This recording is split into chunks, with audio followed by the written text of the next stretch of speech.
Before we begin, we would like to acknowledge the traditional owners of the land of which we record. We pay our respects to elders, past and present, who are part of the world's oldest continuing culture and the first storytellers. We acknowledge the importance of supporting health for all peoples, now and in the future.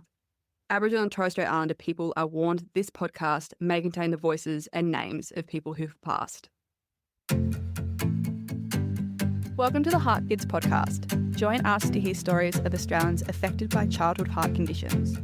On this podcast, you'll hear from heart kids and teens, heart adults, parents, carers and family members, cardiologists and other health professionals. My name is Rachel Knowles and I'm one of your hosts. I'm a journalist and I live with a congenital heart condition. I was born with tricuspid atresia and had Fontan surgery at the age of 2. I'm passionate about people and their stories, and I'm excited to walk with you on this journey as we share experiences and learn more about those of us living with childhood heart conditions. Today I'm joined by Brodie and his mum Annie from Tasmania. Brodie, who is now 20, has lived with childhood-onset heart disease and has undergone not 1 but 2 heart transplants. Since Brodie first became unwell, life has changed in a lot of ways, from travelling frequently to Melbourne for treatment to managing his health and medications day to day. We'll be talking about Brodie's transplant journey, understanding what it's looked like for both Brodie and his family. Welcome to the podcast. My first question is always, where are you dialing in from? Tasmania. Devonport, Tasmania, to be exact. Beautiful. How's the weather? Next question. No, it's not good. It hasn't been good for the last month, has it? We've sort of skipped the season. We're meant to be heading into, end of spring, but it's like we've gone back to winter. Oh, that's rough. I'm hoping that you get like a quick pass to summer then. Surely you deserve it. Yeah. Beautiful. Well, we will jump right in. So, Brodie, you are our heart kid today. Annie, you are our heart parent. I guess I might start with Annie. Can you take us back to the time when Brodie first became unwell and what his diagnosis was and what early days were like? Well, Brodie, he was 14. He became unwell probably, it took a good couple of months, didn't it, to diagnose what was going on.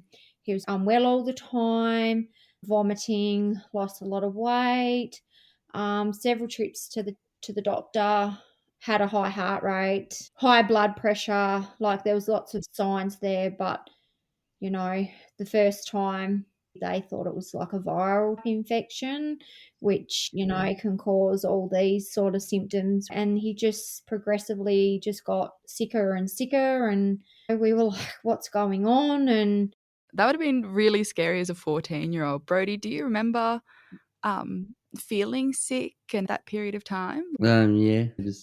Feeling sick and don't know why.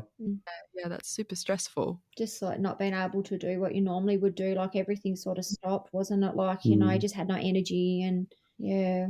When did you get the news that a heart transplant was something that had to be considered and potentially had to happen? When we went to the GP, they thought it was appendicitis. They sent us to the Burnie Hospital. And then we spent the day there. They were even going to send him home. The test sort of showed that was inconclusive as well. And lucky for us, there was a doctor on. There was 2 doctors actually that picked up on the X-ray, just I suppose a fresh set of eyes. And this doctor come in with the heart ultrasound machine, echo. He sort of knew what he was looking for. So yeah, he contacted by a telephone call to the Royal Children's, and then it became quite serious when we knew that he was going to get flown straight to the ICU in Melbourne. And the thing is, Brodie had his heart transplant through COVID. So it was a Saturday from when they flew him over.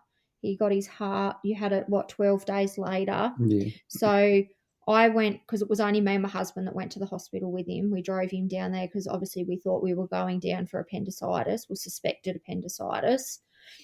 So we were like, right, we're going to go, you know. They thought they might have been, you know, we were like thinking in our heads, oh yeah, you know, if it is that, he might have his appendix out.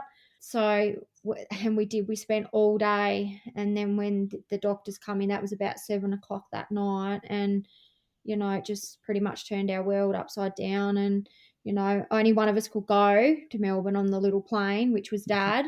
He went off, we were still in the dark. We knew nothing really at that stage. We just knew that he was going to Melbourne and something was wrong with your heart. It wasn't functioning, how it should be, and it was enlarged. And yeah, so I come home, obviously, to the other children, which we'd just left, and my head was just, I couldn't even comprehend what's going on here.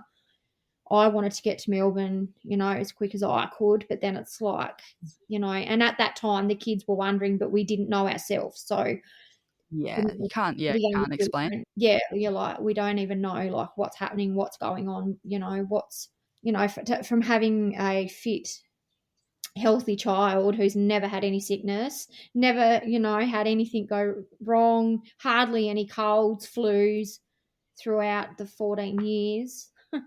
It was, very challenging, but. Yeah, and to be told that it might be viral to then all of a sudden being put on a plane it's a really distressing process. Yeah, so no. And my youngest, how old was Ella? She was 4. I think, was she 4? 2020. 3. She was 3, sorry. So you know what 3-year-olds are like. Mm. Oh my goodness. And that's they pick up on things they don't know, but they know what's happening. It does. I was born in a rural hospital, and my mum has a very similar story of there was nobody there knew what was going on. They all thought it was, they were like, oh, I don't understand why, but there was one nurse who had done a prac with congenital heart defects and was able to figure out what it was. And it's kind of crazy that a lot of these stories come down to one person in the room being able to figure out what it is, isn't it? It is, yeah. We're very, very lucky, I think, that he was, that somebody there picked up on, they knew what they were looking for, because it could have been a completely different outcome because, Yeah, that's the thing, isn't it? Like, sometimes the rooms are crowded, but I'm glad every single person is in there. Yeah. Yeah. So you mentioned, so it happened during COVID, and I'm really interested, I suppose, living in Tassie and having to go to Melbourne. What was that process like in COVID? How did your family cope with moving, and whether you were allowed in the hospital or weren't allowed in the hospital? It was challenging. It's probably one of the most, other than Brodie's, heart transplants and everything that comes along with it. But throughout the COVID period, it was so hard. Like I shouldn't say stuck, but when they started closing borders and shutting things down, we were there, and we were there for months on end. I couldn't get home. We couldn't have any other family members come over. We were too scared to go out. We were in like a HeartKids apartment, and you were too scared to even leave. Not that you were allowed to leave much except for medical appointments and stuff. So it was tough. Very, very tough. And going through the medical process at the same time and being locked in a room is so heavy. Brodie, do you remember much of that time, or is it something that you don't like to remember? Oh, I can't really remember much when I was in hospital. And then after transplant, you have to wear all the mask and apron and stuff. All the doctors had to wear. So it was fine. And then when I got out of the hospital, I had to wear a mask and no one else did, because that's when COVID only just started, so no one cared. So that was pretty embarrassing. I was wearing a mask, and then it happened, and everyone else weared it, so blended in. That's good though. That's good public health. Yeah. We're ahead of the curve. Feel like the odd one out. Yeah, because people used to be like, duckbill masks. Oh, you poor thing. And so, so that was the first transplant. So you've had a second transplant. When did that happen? What kind of how did that occur? What was the process up to that one? That was June last year. June. So pretty fresh. June, yeah. So sort of like in a way like the first one, same type of things, just like when that first happened, I was at work one day and I just all of a sudden had no energy. Like I was getting out of breath.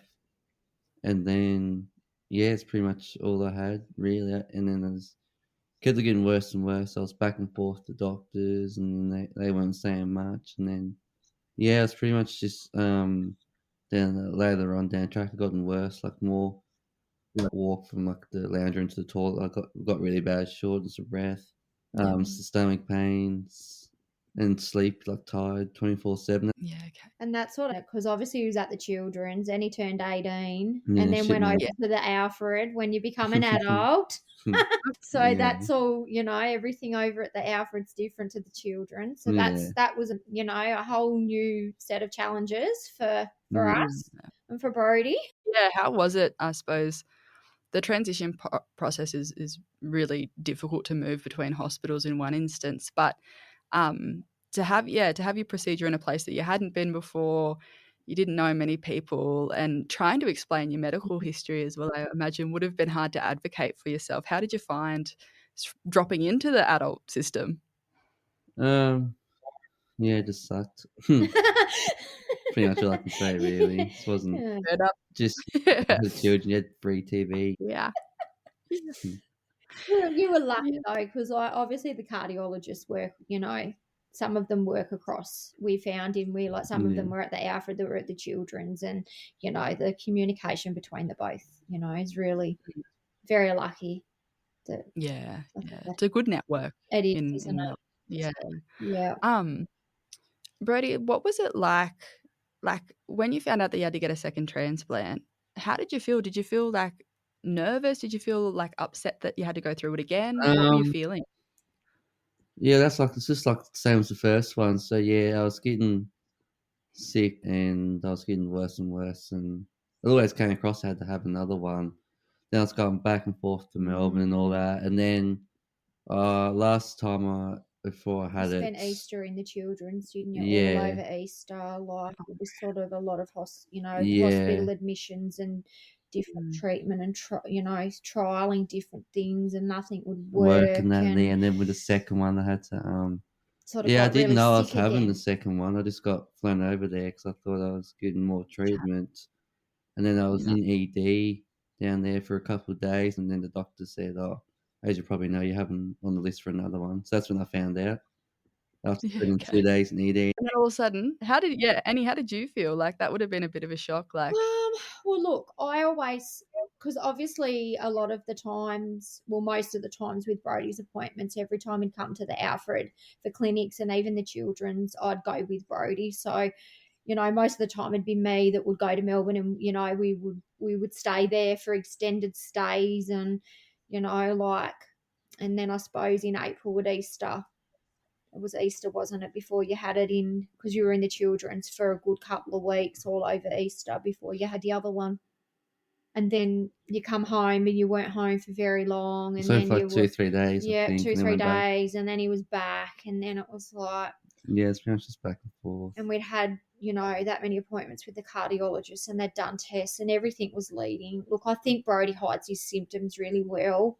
When he does get very sick, like I think he presented well, like he did last time, but was, you know, very, very unwell. I think that's a really it's a really common thing that you can present, because it's not like, you know, you're not coming into the ER with like your arm hanging off. No. Like you do the bloods and then you do this, and and even if you say I got heart problems, I got chest pain, like you're maybe up a little bit on the triage, but you're not too far. Yeah.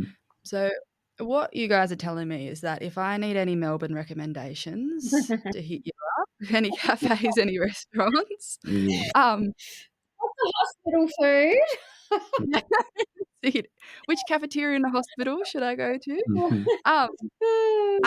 I'm interested though, because I feel like that kind of movement is like a lot of people experience that. We don't often talk about that kind of travel and the weight of that and the financial burden of that, and just how much that takes from you.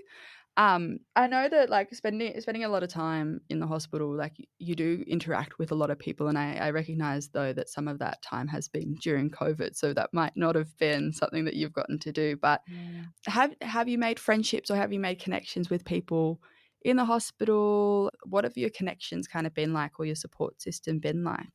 Yeah, I've met some few people. It's good. Yeah.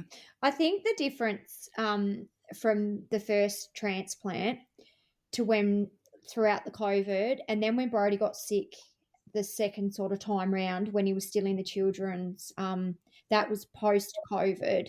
Like, I Yeah. think that's when we met a lot more people and families, because you could go and interact, and on the ward you could go and visit each other, and like that support and the people that we've met is amazing. Isn't it? Like, Mm. and Brodie, when I couldn't be in Melbourne and he was there, for weeks on end, I knew that he was going to be okay, because we'd met these other people who are on the ward, and their children were either waiting for transplants, or that had transplants, or that had cardiac. They were there for different sorts of reasons. That was really, really nice, because I felt like previously you were isolated and you didn't really realize how isolated you were until Yeah, I think I was going to ask you, Annie, like, I think these experiences are really isolated, and I think because you're rushing through the whole process and not kind of a moment to slow down, you don't get to sit. And even when you are in extended periods of time, yeah, your time is filled up with doctor's appointments and figuring things yeah. out. And I suppose what's been the value for you of finding connection with people and having a bit of a community through those periods? Oh, look, I think it's great. Like, we still communicate with people. I know, that their children have had. Brodie's made a really good friendship with another boy his age, Angus and Jen. Like, when we were there, we'd go and have dinner. We'd order Uber Eats and we'd go and have dinner, and get out of the room and all meet up, get all the other mums and all the other kids, and like, just to feel a bit normal, because when you Yeah. are confined to a hospital and four walls, a lot of the time you are just sitting there, and it's all all the medical Yeah. stuff that comes along with it. You just need to take a breather away from it, I feel. And Yeah. that's good. It's comforting. Yeah. Yeah, Yeah, I think it comes with a lot of head noise and a lot of yeah, nervousness. So being able to, you can talk to people about it, or you can choose not to talk to people about it and just and put it everyone's story is behind you. different. Yeah, 100%, 100%. And it's just nice to know that other people are there. In terms of, I suppose, now, Brodie, what does your health kind of look like day to day? What does an average day look like for you? Normal, except for taking medication. Yeah, that's good. That's fantastic. Pretty much just the same, I guess. Yeah. Do you still have to travel much to Melbourne for care? I did for like the past year. Yeah. It was always like once a month, twice a month, and then it went out to once every 3 months. I think Yeah, okay. now it's just I don't go there anymore, which is good. That's a pretty quick turnaround for a year later. Like, that's really Yeah. impressive. Yeah, really good recovery. I think, in terms of the day-to-day, though, what does the future kind of look like? I don't know. Yeah. Yeah, try and get forever out of it. What about you, Annie? How are you feeling a year on? Look, A year on. I feel very grateful and thankful that Brodie's been given another chance, because we know of people that are still waiting, and Yeah. we know the whole process. And I just hope Brodie looks after himself. All the things that you've got to do to look after yourself as best as you can and make the right choices. And as a mum, you just worry, don't you? Oh, You're still young, and yeah. I think that's the curse, though, isn't it? My mum will always worry. No matter how adult and independent I become, she always will want to be at my appointments. She'll always want to know. And I that's often another find part, like another thing, isn't it? Like, now you've gone to the Alfred, like the communication and everything used to come through me, but now they class Brodie as an adult. So, Yeah. yeah. How are you feeling with the responsibility? Are you feeling all right, Brodie? Like, how's Yeah, it that's feeling? Yeah. fine. Yeah, it's pretty easy. It's just normally text messages. That's it. Just got to get your referral and you got to show up. Yeah. That's it. Annie, you're doing better than my mum. Sometimes she needs me to voice record the whole appointment so she can listen in still. So you're doing much better. I know you mentioned earlier, Annie, just quickly in a reference about HeartKids and the apartment that Yes, that available. Yeah, tell me a little bit about how HeartKids has kind of been along the journey. oh, they've been amazing, haven't they? Like, you know, we were on that plane in Melbourne, and we were sort of, we were like, oh my gosh, our whole world has been turned upside down.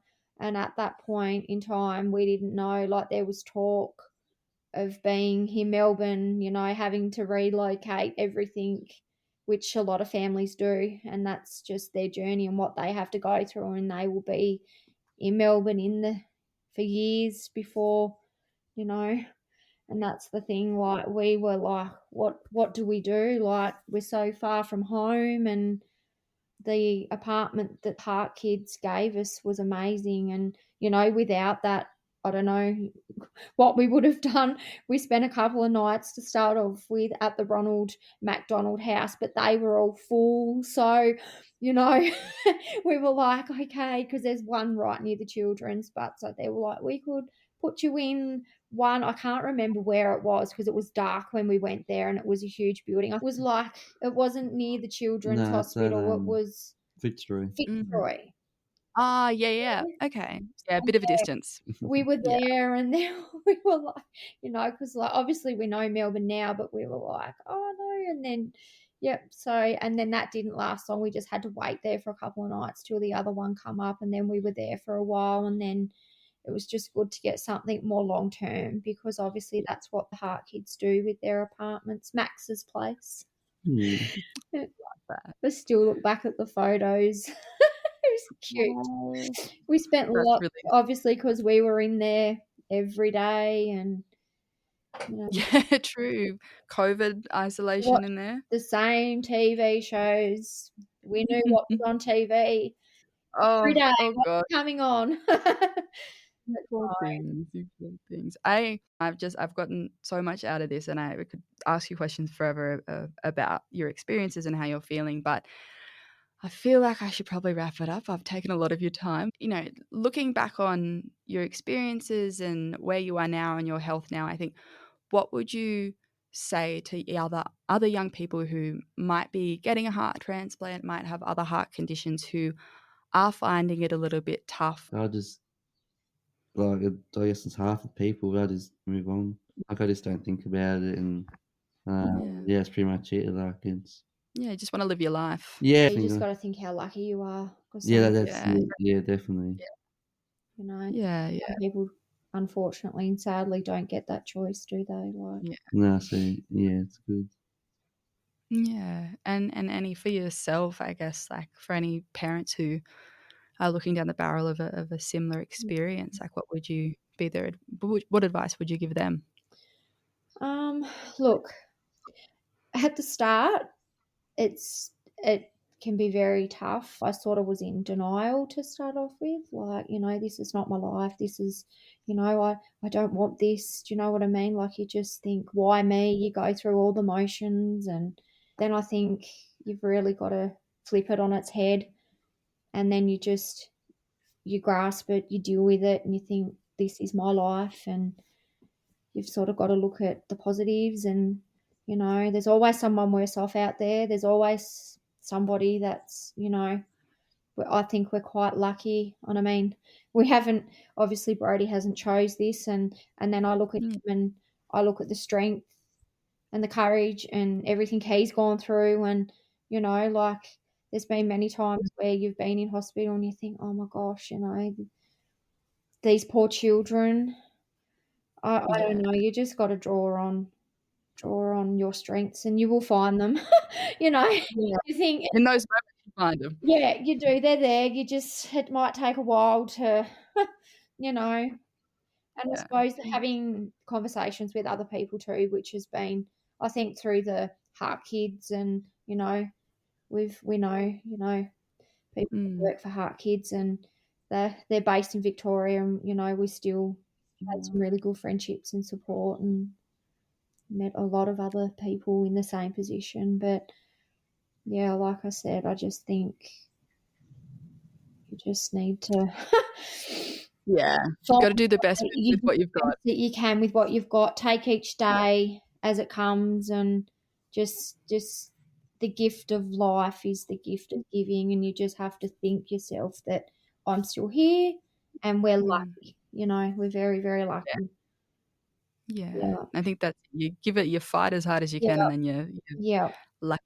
You feel good for what you fought for, and you're lucky for what you have. Yeah, that's right. But be strong and lean on others if need be, and don't shy away from it. Like I did to start off with, because you do. Your life can be turned upside down, but there's always something worse off. That's I think it's one of those things when everything kind of does get tipped upside down, you just kind of lock into like, what do I need to do? How do I get this organized? And you can. One of the other guests described as a bit of a vortex. You kind of get sucked into this, and you've got to remember to reach outside of it. Yeah. It's like you're on a roller coaster and you just got to go along for the ride. That's it. You can't get off. You're not getting off. That's it.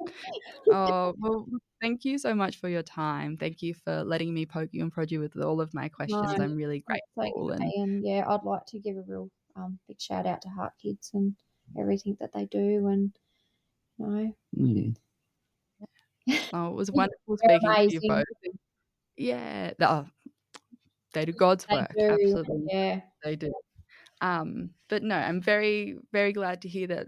I kept saying 1 year, but it's almost 18 months later now. But congratulations, and really, it's a beautiful, successful story. So yeah, thank you. No, thank you very much for speaking with us, and we wish you all the best as well. This podcast deals with some heavy things. If this brings up anything for you or somebody that you love, it's important to reach out for help. The HeartKids helpline provides support, advice and guidance for people impacted by childhood heart disease.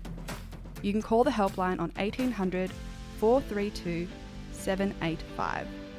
To access more information about childhood heart disease as well as support from HeartKids, visit the website heartkids.org.au. The information on this podcast is not a substitute for medical advice from your doctor or healthcare team. Always talk to your doctor about matters that affect your health or your family's health.